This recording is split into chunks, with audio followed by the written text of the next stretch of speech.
Hello friends, स्वागत करता हूं आपके अपने YouTube channel mission of target पर। तो फ्रेंड्स, जैसे कि आप लोगों को मालूम है कि डीएलएड का प्रवेश परीक्षा का जो ऑनलाइन अप्लाई है वो कुछ ही दिनों में शुरू होने वाली है।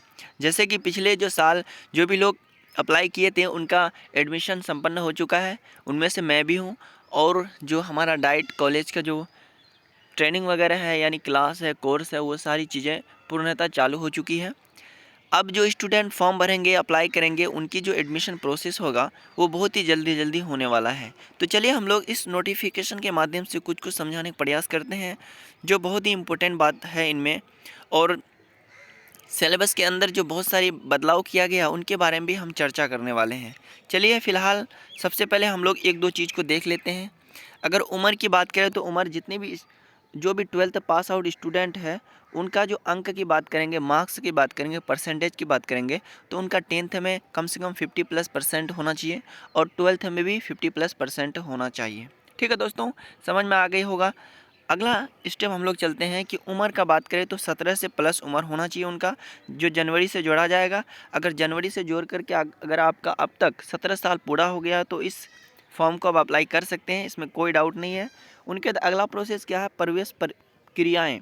अब प्रवेश कैसे होगा कि इसके द्वारा आपको जो अप्लाई करेंगे उनके बाद फिर आपका क्या बनेगा, प्रवेश परीक्षा होगा। फिर आपका डीएलएड के लिए मेगा सूची अंक के आधार पर जारी कर दिया जाएगा, जिनमें से अगर हम लोग थोड़ा सा बात करेंगे सब्जेक्ट का। ठीक है, थोड़ा सा इससे पहले हम श्रेणी का बात कर लेते हैं कि कितने पैसा आपको लगेंगे। जैसे कि शुल्क की बात करते हैं हम लोग, तो आवेदन करेंगे जो भी एससी और एसटी और पिछड़े जाति के लोग होंगे उनका मात्र क्या लगेगा, 760 रुपये लगेगा। जैसे कि एससी और एसटी दिव्यांग वगैरह होंगे उनको 760 रुपये लगेगा, जो कि पहली बार भी था, पिछली बार भी था, सॉरी। उनके बाद दूसरा पहला नंबर पे क्या है, सामान्य कोटि, आर्थिक रूप से पिछड़े सामान्य कोटि के अभ्यर्थी, पिछड़ा वर्ग, अत्यंत पिछड़ा वर्ग, जो भी ईबीसी या ओबीसी है, जनरल वगैरह है, उनका 960 रुपये अप्लाई चार्ज लगेंगे, जो कि आप अपने से भी कर सकते हैं, इसमें नो डाउट। ठीक है दोस्तों, चलिए अगला क्या है, अगला स्टेप को हम लोग देख लेते हैं। और आप लोग इंट्रेंस जब देंगे ना, जिसका अगर शिफ्ट अगर हार्ड रहेगा पूछेगा तो उनमें आपका नॉर्मलाइजेशन की भी संभावना हो सकती है, जैसे कि यहाँ पर आप लोगों को निर्धारित कर दिया गया है। चलिए अब हम लोग थोड़ा सब्जेक्ट में चलते हैं, जो कि बहुत ही इंपॉर्टेंट चीज़ है और इनमें काफ़ी बदलाव भी किया गया है। क्योंकि हम लोगों ने जब दिया था तो उस समय क्या था कि कुछ कुछ सब्जेक्ट 25 नंबर का था, लेकिन अब क्या होगा, टोटल मार्क्स 450 का था। लेकिन उस समय एक बहुत बड़ी इम्पोर्टेंट समस्या थी, क्या कि निगेटिव मार्क्स था। लेकिन अब निगेटिव मार्क्स की कोई ज़रूरत नहीं होगी। अब आपको 120 नंबर का पूछेगा और ढाई घंटा, सॉरी हाँ, ढाई घंटा यानी 230 मिनट, सॉरी 150 मिनट और ढाई घंटा आपका एग्ज़ाम अवधि होगा। और इसी एग्ज़ाम अवधि में 120 नंबर आपको हल करने पड़ेंगे। ठीक है, तो चलिए हम लोग थोड़ा सा जिक्र करते हैं कि विषय कौन कौन से होंगे। तो विषय जो होंगे आपके सामान्य हिंदी होंगे, उर्दू भी होंगे, जो कि 25-25 अंक निर्धारित किया जाएगा। गणित में भी 25 अंक होंगे, जिनमें से आपका गणित से रिलेटेड क्वेश्चन होगा, यानी ज़्यादा नहीं 10th लेवल का पूछा जाएगा इसमें। और विज्ञान में 20 अंक होंगे। ठीक है, सामाजिक विज्ञान में भी 20 अंक होंगे और जनरल सामान्य विज्ञान में भी 20 अंक होंगे। जनरल अंग्रेजी, सॉरी अंग्रेजी था, या अंग्रेजी में होंगे। अंग्रेजी में क्या करना है, नाउन, प्रोनाउन, सिनोनिम, एंटोनिम, वही सब पढ़ना है। उनके बाद अगला जो है दोस्तों, अगला आपका तार्किक और विश्लेषणात्मक क्षमता, जिसको हम लोग रीजनिंग बोलते हैं, है ना, जिसको हम लोग लॉजिकल या एनालिटिकल रीजनिंग बोलते हैं।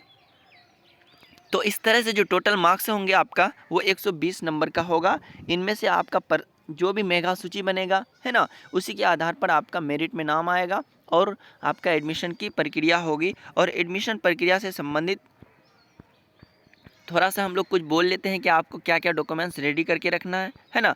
उसके बाद थोड़ा सा हम लोग अप्लाई वगैरह में चले जाते हैं कि अप्लाई किस प्रकार से करना है। फिलहाल दोस्तों आप लोगों को मालूम है कि अप्लाई जो इनका है थोड़ा सा अलग तरह से करना होता है। यहाँ पर परीक्षी आवेदन पत्र वेबसाइट पर अपलोड करने के तरीके, पहले क्या होगा, पंजीकरण करना होगा, है ना। पहली बार आप पीआरटी रजिस्ट्रेशन करेंगे न्यू कैंडिडेट में जा करके। फिर उनके बाद अपना इनिशियल रजिस्ट्रेशन, फिर आर्ट्स कॉमर्स जो भी है वो चूज़ करेंगे। फिर आपका जिला, योग्यता, कोटि, दिव्यांग, अभ्यर्थी का नाम, जन्म तिथि, ईमेल, मोबाइल नंबर, अंकित, सबमिट कंटिन्यू बटन करके आवेदन को सबमिट करेंगे और उनसे पहले सावधानीपूर्वक भरे गए विवरण को जाँच करेंगे, है ना। क्योंकि हर अप्लाई में यही बताया जाता है कि आप जो भी चीज़ भर रहे हैं एक बार उसको रिपीट करके रिव्यू करके देख लें, क्या पता आपने कुछ गलत तो नहीं भरा है। तो इस प्रकार से आप भर सकते हैं, ठीक है। चलिए अगला क्या है, अब अगला क्या, आवेदन पत्र को भरना, है ना। यहाँ पर दिया गया है, आवेदन पत्र में मोबाइल नंबर, ईमेल पर उपलब्ध कराए गए आवेदन संख्या, पासवर्ड, पोर्टल के कुछ पेज पर लॉगिन करने के आवेदन पत्र को खुलेगा। उस पेज पर अभ्यर्थी का नाम, व्यक्तिगत और शैक्षणिक विवरण भरेंगे। उसके बाद अपना फोटो और हस्ताक्षर अपलोड करेंगे।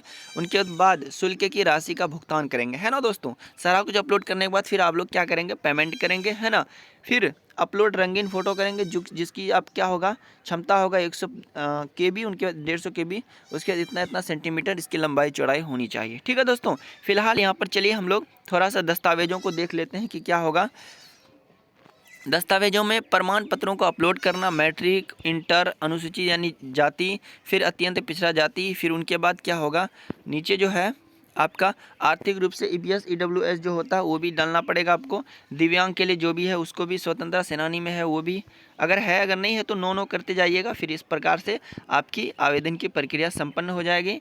या लास्ट में जो है आपका क्या होगा, परीक्षा घोषित के उपरांत उक्त परीक्षा संबंधित किसी प्रकार की त्रुटि सुधार हेतु दावा मान्य नहीं होगा। अब देखिए इंपॉर्टेंट बात यहाँ पर कह दिया है कि परीक्षा फल यानी रिजल्ट आने के बाद आप अगर चाहेंगे कि कोई चीज़ हम सुधार करेंगे, यदि गलती हुआ हो पहले, तो वो चीज़ सुधार नहीं होगा। फिलहाल दोस्तों मैं भी एक DLED अभ्यर्थी हूँ, जो कि मेरा 2020 से 24 एडमिशन हुआ है। एंट्रेंस मैं भी निकाला हूँ, जो कि सारी चीज़ें हम लोगों को अच्छे से मालूम है। अगर कोई भी भाई अगर तैयारी करना चाहते हैं तो वो भी हम लोगों को बताएंगे, हम बेहतर से बेहतर तैयारी कराने की कोशिश करेंगे। फिलहाल दोस्तों बहुत बहुत शुक्रिया इस वीडियो को देखने के लिए। फिर हम लोग मिलते हैं नेक्स्ट वीडियो में। इसी तरह चैनल को भी सब्सक्राइब कर सकते हैं।